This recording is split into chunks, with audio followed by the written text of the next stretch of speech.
എല്ലാ വിദ്യാർത്ഥികൾക്കും പുതിയൊരു വീഡിയോയിലേക്ക് സ്വാഗതം.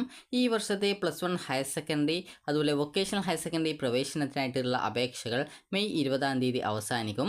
അപ്പോൾ ഇതുവരെ ഹയർ സെക്കൻഡറിയിലേക്കും വൊക്കേഷണൽ ഹയർ സെക്കൻഡറിയിലേക്കും അപേക്ഷ സമർപ്പിക്കാത്ത വിദ്യാർത്ഥികൾ hscap.kerala.gov.in എന്നുള്ള വെബ്സൈറ്റ് വഴി വിദ്യാർത്ഥികൾ ഹയർ സെക്കൻഡറിയിലേക്കും അതുപോലെ തന്നെ vhscap.kerala.gov.in എന്നുള്ള വെബ്സൈറ്റ് വഴി വൊക്കേഷണൽ ഹയർ സെക്കൻഡറിയിലേക്കും അപേക്ഷ സമർപ്പിക്കാനായിട്ട് ശ്രദ്ധിക്കേണ്ടതാണ്. ഒരു വിദ്യാർത്ഥിക്ക് ആവശ്യമെങ്കിൽ ഒന്നിലധികം ജില്ലയിലേക്കും അതുപോലെ തന്നെ ഒന്നിലധികം ജില്ലയിലേക്ക് നിങ്ങൾ ഒന്നിലധികം കാൻഡിഡേറ്റ് ലോഗിൻ ക്രിയേറ്റ് ചെയ്യുകയും അതുവഴി നിങ്ങൾ ഈ ഒന്നിലധികം ജില്ലയിലേക്ക് അപേക്ഷ സമർപ്പിക്കാവുന്നതുമാണ്. അതുപോലെ ഹയർ സെക്കൻഡറിയിലേക്ക് ഒരു അപേക്ഷയും വൊക്കേഷണൽ ഹയർ സെക്കൻഡറിയിലേക്ക് മറ്റൊരു അപേക്ഷയും ടോട്ടൽ 2 അപേക്ഷകളാണ് ഉണ്ടാവുക. ഹയർ സെക്കൻഡറിയിൽ നിങ്ങൾ അപേക്ഷിക്കുന്നുണ്ടെങ്കിൽ ഒരു അപേക്ഷ hscap വെബ്സൈറ്റ് വഴി നൽകണം. അതുപോലെ വൊക്കേഷണൽ ഹയർ സെക്കൻഡറിയിലാണ് നിങ്ങൾ അഡ്മിഷൻ നേടാൻ ഉദ്ദേശിക്കുന്നതെങ്കിൽ vhscap.kerala.gov.in എന്നുള്ള വെബ്സൈറ്റ് വഴി മറ്റൊരു അപേക്ഷയും സമർപ്പിക്കണം. അങ്ങനെയെങ്കിൽ മാത്രമാണ് നിങ്ങളെ 2 അപേക്ഷകൾ സമർപ്പിച്ചാൽ മാത്രമാണ് നിങ്ങളെ ഹയർ സെക്കൻഡറിയിലേക്ക് അപേക്ഷ പരിഗണിച്ച് ഹയർ സെക്കൻഡറിയിലേക്കും വൊക്കേഷണൽ ഹയർ സെക്കൻഡറിയിലെ അപേക്ഷ പരിഗണിച്ച് വൊക്കേഷണൽ ഹയർ സെക്കൻഡറിയിലേക്കും പരിഗണിക്കുകയുള്ളൂ. അപ്പോൾ വിദ്യാർത്ഥികൾക്ക് ഈ ഒരു വീഡിയോ വഴി എന്താണ് ട്രയൽ അലോട്ട്മെൻറ്റ്, എന്താണ് ഫസ്റ്റ് അലോട്ട്മെൻറ്റ്, അതുപോലെ എന്താണ് സെക്കൻഡ് അലോട്ട്മെൻറ്റ്, എന്താണ് തേർഡ് അലോട്ട്മെൻറ്റ്, നിങ്ങൾ അഡ്മിഷൻ നേടേണ്ടത് എപ്പോഴാണ്, പെർമനൻറ്റ് അഡ്മിഷനാണോ ടെമ്പററി അഡ്മിഷനാണോ നേടേണ്ടത്, ഹയർ സെക്കൻഡറിയിലും വൊക്കേഷണൽ ഹയർ സെക്കൻഡറിയിലും അലോട്ട്മെൻറ്റ് കിട്ടിയാൽ എന്ത് ചെയ്യും എന്നിങ്ങനെ നിങ്ങൾക്കുള്ള എല്ലാവിധ സംശയങ്ങൾക്കുള്ള ഉത്തരങ്ങളും നിങ്ങൾക്ക് ഈ ഒരു വീഡിയോ വഴി സിമ്പിളായിട്ട് അറിയാൻ സാധിക്കുന്നതാണ്. അതുകൊണ്ട് തന്നെ രക്ഷിതാക്കളും വിദ്യാർത്ഥികളും ഈ ഒരു വീഡിയോ മുഴുവനായിട്ട് കാണാൻ ശ്രദ്ധിക്കാം. അതുപോലെ തന്നെ ഒരു വിദ്യാർത്ഥി പറഞ്ഞിട്ടുണ്ടായിരുന്നു ഈ ഒരു വീഡിയോയ്ക്ക് വളരെയധികം സ്പീഡ് കൂടുതലാണ്, അതുകൊണ്ട് തന്നെ സ്പീഡ് കുറച്ചിട്ട് വീഡിയോ ചെയ്യണമെന്നുള്ളത്. അതുകൊണ്ട് തന്നെ ഈ ഒരു വീഡിയോ വളരെയധികം സ്പീഡ് കുറവായിട്ട് നോർമൽ സ്പീഡിലായിരിക്കും ഉണ്ടാവുക. അതുകൊണ്ട് തന്നെ നിങ്ങൾക്ക് സ്പീഡ് കുറവായിട്ട് തോന്നുകയാണെങ്കിൽ വിദ്യാർത്ഥികൾ വീഡിയോയുടെ സ്പീഡ് കൂട്ടിയിട്ട് നിങ്ങൾക്ക് കേൾക്കാവുന്നതാണ്. അപ്പോൾ വിദ്യാർത്ഥികൾക്ക് ആദ്യം തന്നെ നമുക്ക് ട്രയൽ അലോട്ട്മെൻറ്റ് എന്താണെന്ന് നോക്കാം. അപ്പോൾ ട്രയൽ അലോട്ട്മെൻറ്റ് എന്ന് പറയുന്നത് വിദ്യാർത്ഥികൾക്ക് ഈ ഒരു എവിടെയാണ് ഈ ഒരു അലോട്ട്മെൻറ്റ് കിട്ടാനായിട്ട് സാധ്യത എന്നുള്ളത് മനസ്സിലാക്കുന്നതിന് വേണ്ടിയിട്ടും, അതായത് നിങ്ങൾ നൽകിയിട്ടുള്ള ഓപ്ഷനുകൾ പരിഗണിച്ച് നിങ്ങൾക്ക് ഏത് ഓപ്ഷനാണ് കിട്ടാൻ സാധ്യത, അതുപോലെ തന്നെ എത്രാമത്തെ ഓപ്ഷനാണ്, ഏത് കോഴ്സിലാണ് അലോട്ട്മെൻറ്റ് കിട്ടാൻ സാധ്യത എന്നുള്ളത് മനസ്സിലാക്കുന്നതിന് വേണ്ടി നടത്തുന്ന ഒരു ട്രയൽ ആയിട്ടുള്ള അലോട്ട്മെൻറ്റാണ് ട്രയൽ അലോട്ട്മെൻറ്റ് എന്ന് പറയുന്നത്. അതുപോലെ തന്നെ ഈ ഒരു അലോട്ട്മെൻറ്റിന് വേണ്ടിയിട്ടുള്ള സോഫ്റ്റ്വെയറുകൾ കൃത്യമായിട്ട് വർക്ക് ചെയ്യുന്നുണ്ടോ എന്നുള്ളത് കൂടി ഉറപ്പാക്കുകയും ചെയ്യുകയാണ് ഈ ഒരു ട്രയൽ അലോട്ട്മെൻറ്റിലൂടെ ചെയ്യുക. ട്രയൽ അലോട്ട്മെൻറ്റിൽ നിങ്ങൾക്ക് ഏത് സ്കൂളിൽ ഏത് കോഴ്സ് കിട്ടിക്കഴിഞ്ഞാലും പ്രത്യേകിച്ച് അഡ്മിഷനും കാര്യങ്ങളൊന്നും കിട്ടുന്നതല്ല. ട്രയൽ അലോട്ട്മെൻറ്റ് എന്ന് പറയുന്നത് ജസ്റ്റ് ഒരു അലോട്ട്മെൻറ്റ് കിട്ടാനുള്ള സാധ്യത മാത്രമാണ്. ട്രയൽ അലോട്ട്മെൻറ്റ് കിട്ടി എന്നുള്ളത് കൊണ്ട് ഫസ്റ്റ് അലോട്ട്മെൻറ്റിലോ സെക്കൻഡ് അലോട്ട്മെൻറ്റിലോ കിട്ടണം എന്നുള്ളതിന് യാതൊരുവിധ നിബന്ധനയുമില്ല. അതുപോലെ തന്നെ വിദ്യാർത്ഥികൾ ശ്രദ്ധിക്കേണ്ടത്, ട്രയൽ അലോട്ട്മെൻറ്റ് നിങ്ങൾക്ക് കിട്ടിക്കഴിഞ്ഞാൽ നിങ്ങൾക്ക് സ്കൂളിൽ പോയി കഴിഞ്ഞാൽ അഡ്മിഷൻ തരുന്നതല്ല. അതുകൊണ്ട് തന്നെ ട്രയൽ അലോട്ട്മെൻറ്റ് കിട്ടി എന്നുള്ളത് കൊണ്ട് പ്രത്യേകിച്ച് അഡ്മിഷനും കാര്യങ്ങളൊന്നും കിട്ടുന്നതായിരിക്കില്ല. അതുപോലെ തന്നെ വിദ്യാർത്ഥികൾ ശ്രദ്ധിക്കേണ്ട പ്രധാനപ്പെട്ട കാര്യം, ഫസ്റ്റ് സെക്കൻഡ് തേർഡ് അലോട്ട്മെൻറ്റുകൾക്ക് ശേഷമാണ് വിദ്യാർത്ഥികൾ സ്കൂളുകളിൽ അഡ്മിഷൻ നേടേണ്ടത്. അപ്പോൾ നമുക്ക് ഈ ഒരു അഡ്മിഷനും കാര്യങ്ങളൊക്കെ എങ്ങനെയാണെന്ന് നോക്കുന്നതിന് മുമ്പായിട്ട് ട്രയൽ അലോട്ട്മെൻറ്റ് വന്നു കഴിഞ്ഞാൽ എങ്ങനെയാണ് ചെക്ക് ചെയ്യുക, അതുപോലെ ഫസ്റ്റ് അലോട്ട്മെൻറ്റ് വന്നു കഴിഞ്ഞാൽ എങ്ങനെയാണ് ചെക്ക് ചെയ്യുക എന്നുള്ള കാര്യം നമുക്ക് നോക്കാം. അപ്പോൾ ആദ്യം തന്നെ നിങ്ങൾക്ക് ഈ ഒരു ട്രയൽ അലോട്ട്മെൻറ്റ് വന്നു കഴിഞ്ഞാൽ നിങ്ങൾക്ക് ട്രയൽ അലോട്ട്മെൻറ്റിനായിട്ടുള്ള വെബ്സൈറ്റ്, അതായത് നിങ്ങൾ ഇപ്പോൾ hscap വഴി ഹയർ സെക്കൻഡറിയിലേക്കും വൊക്കേഷണൽ ഹയർ സെക്കൻഡറിയിലേക്ക് vhscap വെബ്സൈറ്റ് വഴിയും അപേക്ഷിച്ചിട്ടുണ്ടെങ്കിൽ അത് വെബ്സൈറ്റുകളിലെ കാൻഡിഡേറ്റ് ലോഗിൻ നോക്കുക. അപ്പോൾ ആ ഒരു കാൻഡിഡേറ്റ് ലോഗിൻ എന്നുള്ള ആ ഒരു ലിങ്കിൽ ക്ലിക്ക് ചെയ്ത ശേഷം നിങ്ങൾക്ക് ഈ ഒരു പേജിലേക്ക് പ്രവേശിക്കാൻ പറ്റുന്നതാണ്. അപ്പോൾ ഈ ഒരു പേജിൽ നിങ്ങൾക്ക് യൂസർ നെയിം, പാസ്വേഡ്, അതുപോലെ നിങ്ങൾ അപേക്ഷ സമർപ്പിച്ച ജില്ല എന്നിവ നൽകി നിങ്ങൾ ലോഗിൻ ചെയ്യണം. ഇവിടെ യൂസർ നെയിമായിട്ട് ചോദിക്കുന്നത് ആപ്ലിക്കേഷൻ നമ്പറാണ്. അതുപോലെ പാസ്വേഡ് എന്ന് പറയുന്നത് നിങ്ങൾക്ക് നിങ്ങളുടെ കയ്യിൽ പാസ്വേഡ് ഇല്ല, അക്ഷയ വഴിയോ ഇൻ്റർനെറ്റ് കഫേകൾ വഴിയോ അല്ലെങ്കിൽ മറ്റേതെങ്കിലും ഈ ഒരു കമ്പ്യൂട്ടർ സെൻറ്ററുകൾ വഴിയോ നിങ്ങൾ ഈ ഒരു അപേക്ഷ സമർപ്പിക്കുകയും, എന്നാൽ നിങ്ങൾക്ക് ഈ ആപ്ലിക്കേഷൻ്റെ പ്രിൻ്റ് ഔട്ട് തന്നിട്ടുണ്ട്, പാസ്വേഡ് തന്നിട്ടില്ലെങ്കിൽ നിങ്ങൾ ചെയ്യേണ്ടത് ഇവിടെ ഫോർഗോട്ട് പാസ്വേഡ് എന്നുള്ള ഒരു ഓപ്ഷൻ ഈ ഒരു പേജിലുണ്ട്, അത് കാൻഡിഡേറ്റ് ലോഗിൻ്റെ പേജിലുണ്ട്. അപ്പോൾ നിങ്ങൾ പാസ്വേഡ് റീസെറ്റ് ചെയ്യാനായിട്ട് നിങ്ങളുടെ application number, date of birth, mobile number, നിങ്ങൾ അപേക്ഷ സമർപ്പിച്ച ജില്ല ഏതാണ് എന്നുള്ളത്, അതുപോലെ ഇവിടെ ബോക്സിൽ കാണുന്ന കുറച്ച് ഒരു അക്ഷരങ്ങൾ കാണാം, അത് അക്കങ്ങൾ കാണാം, അതുകൂടി നൽകി സബ്മിറ്റ് ചെയ്ത് കഴിഞ്ഞാൽ ഇത് കറക്റ്റ് ആണെങ്കിൽ നിങ്ങൾക്ക് ഈ ഒരു സെൻഡ് OTP എന്നുള്ള ഒരു ബട്ടൺ അടുത്ത പേജിൽ കാണാൻ പറ്റും. ജസ്റ്റ് അതിൽ ക്ലിക്ക് ചെയ്ത് കഴിഞ്ഞാൽ നിങ്ങളുടെ ഫോണിലേക്ക് ഒരു OTP വരും. അത് രജിസ്ട്രേഷൻ ചെയ്യുമ്പോൾ നൽകിയ മൊബൈൽ നമ്പറിലേക്ക് ഒരു OTP വരും. അപ്പോൾ ആ ഒരു OTP നിങ്ങൾ നൽകിക്കൊണ്ട് നിങ്ങൾക്ക് ഒരു സബ്മിറ്റ് ചെയ്ത് കഴിഞ്ഞാൽ പിന്നീട് നിങ്ങൾക്ക് പാസ്വേഡ് റീസെറ്റ് ചെയ്യാനുള്ള ഓപ്ഷൻ വരുന്നതാണ്. പാസ്വേഡ് റീസെറ്റ് ചെയ്യാനുള്ള പേജിൽ നിങ്ങൾ 2 തവണ പാസ്വേഡ് ടൈപ്പ് ചെയ്ത് കൊടുക്കണം. സെയിം പാസ്വേഡ് ടൈപ്പ് ചെയ്ത് കൊടുക്കണം.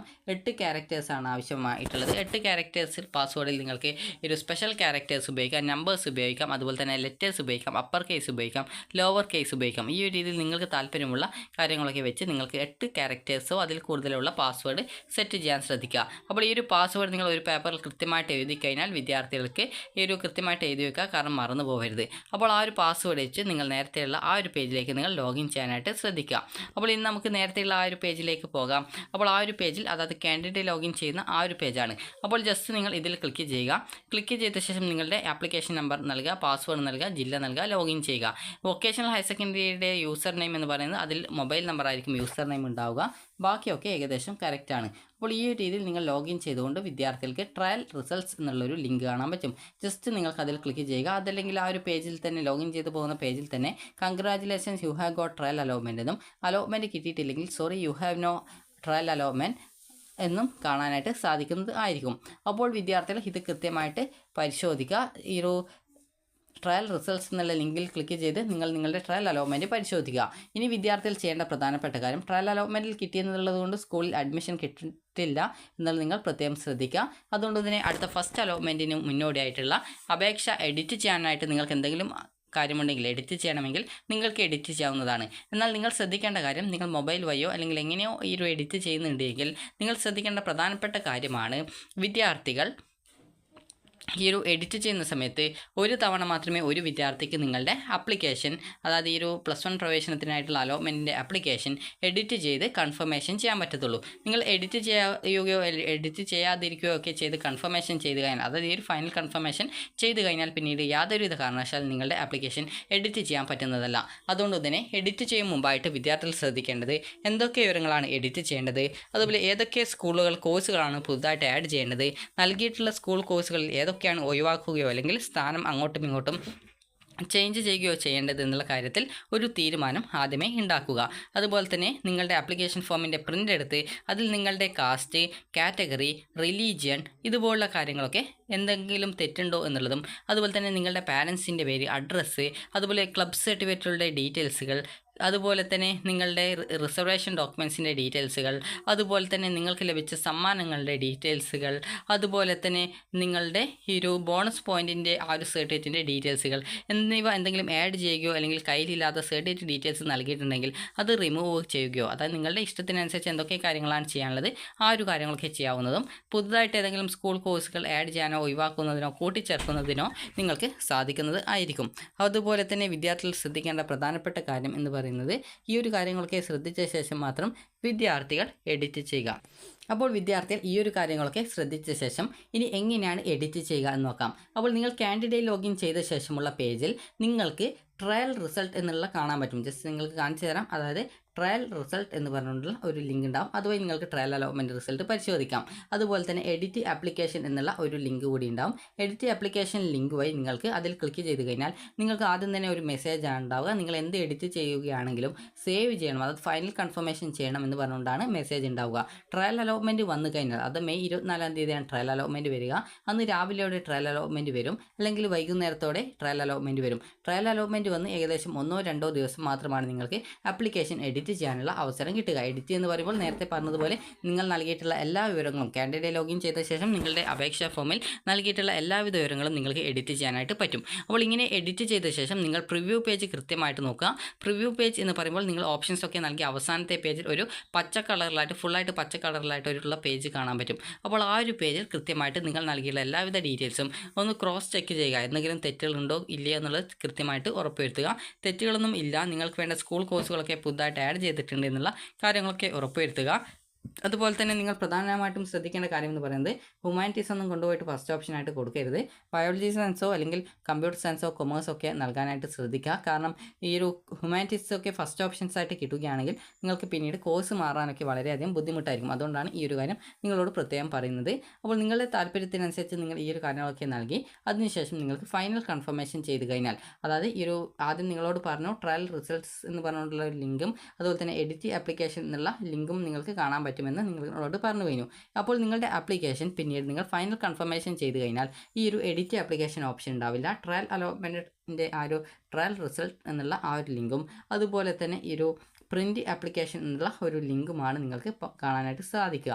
അപ്പോൾ നിങ്ങൾ ചെയ്യേണ്ടത് പ്രിൻറ്റ് ആപ്ലിക്കേഷൻ ക്ലിക്ക് ചെയ്തുകൊണ്ട് നിങ്ങളുടെ ആപ്ലിക്കേഷൻ്റെ അതായത് ഈ ഒരു +1 അലോട്ട്മെൻറ്റിനായിട്ടുള്ള അപേക്ഷ സമർപ്പിച്ചതിൻ്റെ പ്രിൻ്റ് ഔട്ട് നിങ്ങൾക്ക് എടുക്കാവുന്നതാണ്, അല്ലെങ്കിൽ PDF ആയിട്ട് നിങ്ങളുടെ ഫോണിൽ സൂക്ഷിച്ചു വെക്കാവുന്നതാണ്. അപ്പോൾ ഇനി ഈ ഒരു ട്രയൽ അലോട്ട്മെൻറ്റിൻ്റെ കാര്യം പറഞ്ഞു കഴിഞ്ഞു. ട്രയൽ അലോട്ട്മെൻറ്റ് എന്ന് പറയുന്നത് നിങ്ങൾക്ക് അലോട്ട്മെൻറ്റ് കിട്ടിയാലും അഡ്മിഷൻ കിട്ടത്തില്ല. എന്നാൽ നിങ്ങൾക്ക് ഈ ഒരു ട്രയൽ അലോട്ട്മെൻറ്റ് വന്ന് ഏകദേശം ഒരു 2 ദിവസം വരെ നിങ്ങൾക്ക് ആപ്ലിക്കേഷൻ എഡിറ്റ് ചെയ്യാനുള്ള അവസരമുണ്ട്. അപ്പോൾ ആ ഒരു സമയത്ത് നിങ്ങൾക്ക് ഒരു തവണ മാത്രമാണ് ആപ്ലിക്കേഷൻ കൺഫർമേഷൻ ചെയ്യാൻ പറ്റുക. കൺഫർമേഷൻ ചെയ്ത് കഴിഞ്ഞാൽ പിന്നീട് എഡിറ്റ് ചെയ്യാൻ പറ്റത്തില്ല എന്നുള്ള കാര്യങ്ങളൊക്കെ നിങ്ങളോട് പറഞ്ഞു കഴിഞ്ഞു. അപ്പോൾ ഇങ്ങനെ നിങ്ങൾ ചെയ്ത ശേഷം ഈ ഒരു അലോട്ട്മെൻറ്റ് പ്രോസസ്സിൻ്റെ അതായത് ഈ ഒരു ട്രയൽ അലോട്ട്മെൻറ്റിൻ്റെ എഡിറ്റ് ചെയ്യാനുള്ള അവസാന സമയം കഴിയുന്നതിന് മുമ്പായിട്ട് നിങ്ങൾ ജസ്റ്റ് നിങ്ങളുടെ application confirmed hence your application considered for next allotment എന്നുള്ള മെസ്സേജ് വന്നിട്ടുണ്ടോ എന്നുള്ള കാര്യം കാൻഡിഡേറ്റ് ലോഗിൻ ചെയ്ത് ചെക്ക് ചെയ്ത് നോക്കുക. അപ്പോൾ ഇങ്ങനെ ഈ ഒരു അതിനുള്ള അർത്ഥം എന്ന് പറയുന്നത് അതായത് your application has confirmed hence your application consider for next allotment എന്ന് പറഞ്ഞുകൊണ്ട് കാണുന്നത് നിങ്ങളുടെ ആപ്ലിക്കേഷൻ കൺഫേം ചെയ്തിട്ടുണ്ട്, അതുപോലെ തന്നെ അടുത്ത അലോട്ട്മെൻറ്റിലേക്ക് പരിഗണിക്കും എന്നുള്ളതാണ് അതിൻ്റെ അർത്ഥമെന്ന് പറയുന്നത്. അപ്പോൾ ഈ ഒരു ട്രയൽ അലോട്ട്മെൻറ്റിനും എഡിറ്റിങ്ങുകൾക്കും കാര്യങ്ങൾക്കൊക്കെ ശേഷം വിദ്യാർത്ഥികൾക്ക് പിന്നീട് വരുന്നതാണ് ഫസ്റ്റ് അലോട്ട്മെൻറ്റ്. ഫസ്റ്റ് അലോട്ട്മെൻറ്റ് വന്നു കഴിഞ്ഞാൽ നിങ്ങൾക്ക് ഫസ്റ്റ് അലോട്ട്മെൻറ്റിൽ ലഭിച്ചിട്ടുള്ള ഓപ്ഷൻ ഒന്നാമത്തെ ഓപ്ഷനാണ് അലോട്ട്മെൻറ്റ് കിട്ടിയതെങ്കിൽ അലോട്ട്മെൻറ്റ് ലഭിച്ച സ്കൂളിൽ പോയിട്ട് പെർമനൻറ്റ് അഡ്മിഷൻ നേടുക. അതേസമയം നിങ്ങൾക്ക് ഈ ഒരു ഒന്നാമത്തെ ഓപ്ഷനല്ല രണ്ടാമത്തെയോ മൂന്നാമത്തെയോ നാലാമത്തെയോ അഞ്ചാമത്തെയോ ഒക്കെ ഓപ്ഷനാണ് കിട്ടിയതെങ്കിൽ നിങ്ങൾക്ക് ആ ഒരു കോഴ്സ് താല്പര്യമില്ലെങ്കിൽ ടെമ്പററി അഡ്മിഷൻ നേടാവുന്നതാണ്. ഇനി അഥവാ ആ ഒരു ഒന്നാമത്തെ ഓപ്ഷനല്ലാതെ മറ്റ് കോഴ്സുകൾ താല്പര്യമുണ്ട്, അങ്ങനെയെങ്കിൽ അവിടെ നിങ്ങൾ ഈ ഒരു പെർമനൻറ്റ് അഡ്മിഷൻ നേടിക്കഴിഞ്ഞാൽ പിന്നീട് അടുത്ത അലോട്ട്മെൻറ്റ് വരുന്ന സമയത്ത് അടുത്ത ഒരു അലോട്ട്മെൻറ്റ് വരുന്ന സമയത്ത് നിങ്ങളവിടെ പെർമനൻറ്റ് അഡ്മിഷൻ ആണ് നേടിയതെങ്കിൽ കൂടി ഹയർ ഓപ്ഷൻസ് നിലനിർത്തിയത് കൊണ്ട് തന്നെ വിദ്യാർത്ഥികൾ പിന്നീട് ആ ഒരു സ്കൂളിലേക്ക് അലോട്ട്മെൻറ്റ് കിട്ടുകയാണെങ്കിൽ അല്ലെങ്കിൽ പുതിയൊരു കോഴ്സിലേക്ക് കിട്ടുകയാണെങ്കിൽ ആദ്യം കിട്ടിയ സീറ്റ് നഷ്ടപ്പെടും. അതായത് ജസ്റ്റ് നിങ്ങൾക്ക് കാണിച്ചു തരാം. അതായത് ഒന്നാമത്തെ ഓപ്ഷൻ ഒരു വിദ്യാർത്ഥി ഇപ്പോൾ 5 ഓപ്ഷൻ കൊടുത്തു എന്ന് വിചാരിക്കാം. 5 ഓപ്ഷൻ അതായത് ഈ ഒരു ജസ്റ്റ് 5 ഓപ്ഷൻ കൊടുത്തു എന്ന് വിചാരിക്കാം. അപ്പോൾ 5 ഓപ്ഷൻ കൊടുത്തതിൽ നിന്നും ഒരു വിദ്യാർത്ഥിക്ക് 5ാമത്തെ ഓപ്ഷനാണ് അലോട്ട്മെൻറ്റ് കിട്ടിയതെന്ന് വിചാരിക്കുക. അപ്പോൾ ഇങ്ങനെയുള്ള അലോട്ട്മെൻറ്റ് ലഭിച്ച സമയത്ത് ആ ഒരു വിദ്യാർത്ഥിക്ക് ആ ഒരു കോഴ്സ് തന്നെ മതി എന്ന് വിചാരിക്കുന്നു, പെർമനൻറ്റ് അഡ്മിഷൻ നേടുന്നു. അങ്ങനെ പെർമനൻറ്റ് അഡ്മിഷൻ നേടിയ വിദ്യാർത്ഥി ഈ ഒരു ഹയർ ഓപ്ഷൻസ് ഒക്കെ അതേപോലെ തന്നെ നിലനിർത്തുകയാണ്. എന്നാൽ അടുത്ത സെക്കൻഡ് അലോട്ട്മെൻറ്റ് വന്ന സമയത്ത് 2ാമത്തെ ഓപ്ഷനിലേക്ക് അലോട്ട്മെൻറ്റ് കിട്ടുന്നു. അപ്പോൾ അങ്ങനെയെങ്കിൽ ഇവിടെ സംഭവിക്കുന്നത് ഈ ഒരു 5ാമത്തെ ഓപ്ഷൻ അവിടെ റദ്ദ് ചെയ്യപ്പെടുകയും പിന്നീട് 2ാമത്തെ ഓപ്ഷൻ ഏത് സ്കൂളിലാണോ കിട്ടിയത് ആ ഒരു സ്കൂളിൽ അല്ലെങ്കിൽ ആ ഒരു കോഴ്സിൽ നിങ്ങൾ പോയിട്ട് നിർബന്ധമായിട്ടും അഡ്മിഷൻ നേടേണ്ടതായിട്ട് വരുന്നത് ആയിരിക്കും. അപ്പോൾ അതുകൊണ്ട് തന്നെ ഈ ഒരു കാര്യങ്ങൾ ശ്രദ്ധിക്കുക. നിങ്ങൾക്കൊരു സ്കൂളിൽ അലോട്ട്മെൻറ്റ് കിട്ടി നിങ്ങൾ ആ ഒരു സീറ്റ് തന്നെ മതി എന്നാണെങ്കിൽ അവിടെ അഡ്മിഷൻ നേടിയ ശേഷം ഹയർ ഓപ്ഷൻസ് റിമൂവ് ചെയ്യാനായിട്ട് പ്രത്യേകം ശ്രദ്ധിക്കാം. അപ്പോൾ ഈ രീതിയിൽ ഫസ്റ്റ് അലോട്ട്മെൻറ്റ് വന്നു കഴിഞ്ഞാൽ നിങ്ങൾക്ക് ഈ ഒരു രീതിയിൽ പെർമനൻ്റ് ആയിട്ടോ അല്ലെങ്കിൽ ടെമ്പററി ആയിട്ടോ അഡ്മിഷൻ നേടാം എന്ന് പറഞ്ഞു. എന്നാൽ വിദ്യാർത്ഥികൾ ശ്രദ്ധിക്കേണ്ട പ്രധാനപ്പെട്ട കാര്യം നിങ്ങൾ ഹയർ സെക്കൻഡറിയിലും വൊക്കേഷണൽ ഹയർ സെക്കൻഡറിയിലും അപേക്ഷ സമർപ്പിച്ചിട്ടുണ്ടെങ്കിൽ അതായത് ഈ ഒരു ഹയർ സെക്കൻഡറിയിൽ നിങ്ങൾ അപേക്ഷ സമർപ്പിച്ചു, വൊക്കേഷണൽ ഹയർ സെക്കൻഡറിയിലും അപേക്ഷ സമർപ്പിച്ചു. അപ്പോൾ ഈ ഒരു 2 വിഭാഗത്തിലും നിങ്ങൾക്ക് ഈ ഒരു ഫസ്റ്റ് അലോട്ട്മെൻറ്റ് കിട്ടുകയാണെങ്കിൽ നിങ്ങൾ എന്ത് ചെയ്യും എന്നുള്ളതാണ്. അപ്പോൾ രണ്ടിടത്തും അലോട്ട്മെൻറ്റ് കിട്ടിക്കഴിഞ്ഞാൽ നിങ്ങൾ ചെയ്യേണ്ടത് ഹയർ സെക്കൻഡറിയിൽ അഡ്മിഷൻ നേടുന്നതായിരിക്കും നല്ലത്. കാരണം ഹയർ സെക്കൻഡറി വിഭാഗത്തിൽ നിങ്ങൾക്ക് അലോട്ട്മെൻറ്റ് കിട്ടി നിങ്ങൾ അഡ്മിഷൻ നേടാതിരിക്കുകയാണെങ്കിൽ നിങ്ങൾ നോൺ ജോയിനിങ് ആയിട്ട് കണക്കാക്കുകയും പിന്നീടുള്ള അലോട്ട്മെൻറ്റുകളിൽ നിങ്ങളെ പരിഗണിക്കുന്നതും ആയിരിക്കില്ല. അതുപോലെ തന്നെ നിങ്ങളുടെ ആപ്ലിക്കേഷൻ എഡിറ്റ് ചെയ്യാനോ പുതുതായിട്ട് അപേക്ഷ നിങ്ങൾക്ക് ആ ഒരു ജില്ലയിൽ നൽകാനോ സാധിക്കുന്നതല്ല. എന്നാൽ നിങ്ങൾക്ക് മറ്റൊരു ജില്ലയിൽ അഡ്മിഷനായിട്ട് ശ്രമിക്കാനായിട്ട് സാധിക്കുന്നതായിരിക്കും. അതുപോലെ തന്നെ VHSCയിൽ അഡ്മിഷൻ നേടിക്കഴിഞ്ഞാൽ നിങ്ങൾക്ക് ഒരു HSCയിലും കൂടി 2ലും കിട്ടിയിട്ടുണ്ടെങ്കിൽ ഒന്നിൽ മാത്രമേ ജോയിൻ ചെയ്യാൻ പറ്റത്തുള്ളൂ, അതായത് ഒന്നിൽ മാത്രമേ അഡ്മിഷൻ നേടാൻ പറ്റത്തുള്ളൂ. അപ്പോൾ അതുകൊണ്ട് തന്നെ വിദ്യാർത്ഥികൾക്ക് ഹയർ സെക്കൻഡറിയിൽ അലോട്ട്മെൻറ്റ് കിട്ടുന്ന വിദ്യാർത്ഥികൾ വൊക്കേഷണൽ ഹയർ സെക്കൻഡറിയിൽ കൂടി അലോട്ട്മെൻറ്റ് കിട്ടിയിട്ടുണ്ടെങ്കിൽ ഹയർ സെക്കൻഡറിയിൽ ജോയിൻ ചെയ്യാൻ ശ്രദ്ധിക്കുക. കാരണം വൊക്കേഷണൽ ഹയർ സെക്കൻഡറിയിൽ നിങ്ങൾ ജോയിൻ ചെയ്ത് കഴിഞ്ഞാൽ HSCയിൽ അലോട്ട്മെൻറ്റ് കിട്ടിയത് കൊണ്ട് തന്നെ നിങ്ങൾ ജോയിൻ ചെയ്യാതെ വിദ്യാർത്ഥികളായിട്ട് അതായത് നോട്ട് ജോയിനിങ് ആയിട്ട് കണക്കാക്കുന്നതും പിന്നീടുള്ള അലോട്ട്മെൻറ്റുകളിൽ പരിഗണിക്കില്ല. അതുപോലെ തന്നെ പുതുതായിട്ട് അപേക്ഷ സമർപ്പിക്കുന്നതിനും ആ ഒരു ജില്ലയിൽ സാധിക്കുന്നതല്ല. പിന്നീട് നിങ്ങൾക്ക് മറ്റൊരു ജില്ലയിൽ മാത്രമാണ് അപേക്ഷ സമർപ്പിക്കുന്നതിനായിട്ട് സാധിക്കുക.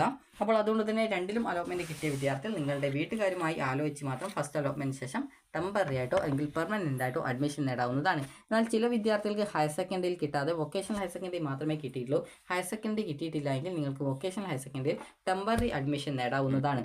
അതുപോലെ തന്നെ ടെമ്പററി അഡ്മിഷൻ നേടിയ ശേഷം പിന്നീട് അടുത്ത സെക്കൻഡ് അലോട്ട്മെൻറ്റിൽ ഹയർ സെക്കൻഡറിയിൽ കിട്ടുകയാണെങ്കിൽ നിങ്ങൾക്ക് അവിടെ നിന്നും നിങ്ങളുടെ ഡോക്യുമെൻറ്റ്സ് ഒക്കെ വാങ്ങി പുതുതായിട്ട് കിട്ടിയുള്ള ഹയർ സെക്കൻഡറി വിഭാഗത്തിലെ കോഴ്സിൽ നിങ്ങൾക്ക് ജോയിൻ ചെയ്യാൻ സാധിക്കുന്നത് ആയിരിക്കും. ഇനി അതുപോലെ തന്നെ ഇനി അടുത്തതായിട്ട് നോക്കാൻ പോകുന്നത് ഈ ഒരു സെക്കൻഡ് അലോട്ട്മെൻ്റ് ആണ്. സെക്കൻഡ് അലോട്ട്മെൻറ്റും ഈ ഒരു രീതിയിൽ തന്നെയാണ് നിങ്ങൾ കൃത്യമായിട്ട് പരിശോധിക്കേണ്ടത്. ഫസ്റ്റ് അലോട്ട്മെൻറ്റും ജസ്റ്റ് കാൻഡിഡേറ്റ് ലോഗിൻ ചെയ്തുകൊണ്ടാണ് നിങ്ങളുടെ റിസൾട്ട് പരിശോധിക്കേണ്ടത്. ഫസ്റ്റ് അലോട്ട്മെൻറ്റ് റിസൾട്ട്, അതായത് വ്യൂ ഫസ്റ്റ് അലോട്ട്മെൻറ്റ് റിസൾട്ട് എന്നൊരു ലിങ്ക് കാണാൻ പറ്റും. ജസ്റ്റ് അതിൽ ക്ലിക്ക് ചെയ്ത് നിങ്ങൾക്ക് നിങ്ങളുടെ ഏത് സ്കൂളിൽ ഏത് കോഴ്സിലാണ് അലോട്ട്മെൻറ്റ് കിട്ടിയതെന്ന് നോക്കിയിട്ട് നിങ്ങൾക്ക് അലോട്ട്മെൻറ്റ് ലെറ്റർ ആ ഒരു പേജിൽ നിന്നും നിങ്ങൾക്ക് ഡൗൺലോഡ് ചെയ്തെടുത്ത് പ്രിൻറ്റ് എടുക്കാവുന്നതാണ്. അപ്പോൾ ഈ ഒരു ഡൗൺലോഡ് ചെയ്തെടുത്ത ഈ ഒരു അലോട്ട്മെൻറ്റ് മെമ്മോയും, അതായത് ഈ ഒരു അലോട്ട്മെൻറ്റ് ലെറ്ററും അതുപോലെ മറ്റ് ഡോക്യുമെൻറ്റ്സും സഹിതം വിദ്യാർത്ഥികൾക്ക് പിന്നീട് സ്കൂളുകളിൽ പോയിട്ട് അഡ്മിഷൻ, ഫസ്റ്റ് അലോട്ട്മെൻറ്റിന് ശേഷം അഡ്മിഷൻ നേടാവുന്നതാണ്. അതുപോലെ തന്നെ ഈ ഒരു ഫസ്റ്റ് അലോട്ട്മെൻറ്റിന് ശേഷം പിന്നീട് സെക്കൻഡ് അലോട്ട്മെൻറ്റ്, തേർഡ് അലോട്ട്മെൻറ്റ് എന്നിങ്ങനെയുള്ള അലോട്ട്മെൻറ്റുകളും ഉണ്ടാകും. അപ്പോൾ ഈ ഒരു അലോട്ട്മെൻറ്റുകളും നിങ്ങൾ കൃത്യമായിട്ട് പരിശോധിച്ച് എവിടെയെങ്കിലും അലോട്ട്മെൻറ്റ് കിട്ടിയിട്ടുണ്ടെങ്കിൽ നിങ്ങൾക്ക് അവിടെ പോയിട്ട് അഡ്മിഷൻ നേടാവുന്നതാണ്. അതുപോലെ തന്നെ വിദ്യാർത്ഥികൾക്ക് ഈ ഒരു രീതിയിൽ തേർഡ് അലോട്ട്മെൻറ്റ് വരെ ഈ ഒരു രീതിയിലാണ് അലോട്ട്മെൻറ്റ് പ്രോസസ്സ് ഉണ്ടാവുക. അതായത് ലോഗിൻ ചെയ്തുകൊണ്ട് നിങ്ങൾക്ക് നിങ്ങളുടെ അലോട്ട്മെൻറ്റിൻ്റെ സ്റ്റാറ്റസും കാര്യങ്ങളും പരിശോധിക്കാവുന്നതും. 1 മുതൽ 3 വരെയുള്ള അലോട്ട്മെൻറ്റുകളിൽ അലോട്ട്മെൻറ്റ് കിട്ടുകയാണെങ്കിൽ വിദ്യാർത്ഥികൾ അലോട്ട്മെൻറ്റ് ലഭിച്ച സ്കൂളിൽ പോയിട്ട് അഡ്മിഷൻ നേടേണ്ടതും നിർബന്ധമാണ്. അപ്പോൾ വിദ്യാർത്ഥികൾക്ക് ഈ ഒരു വീഡിയോ ഉപകാരപ്രദമായിട്ടുണ്ടെന്ന് കരുതുന്നു. ഉപകാരപ്രദമായിട്ടുണ്ടെങ്കിൽ ലൈക്ക് ചെയ്യുക, ഷെയർ ചെയ്യുക. Thank you for watching.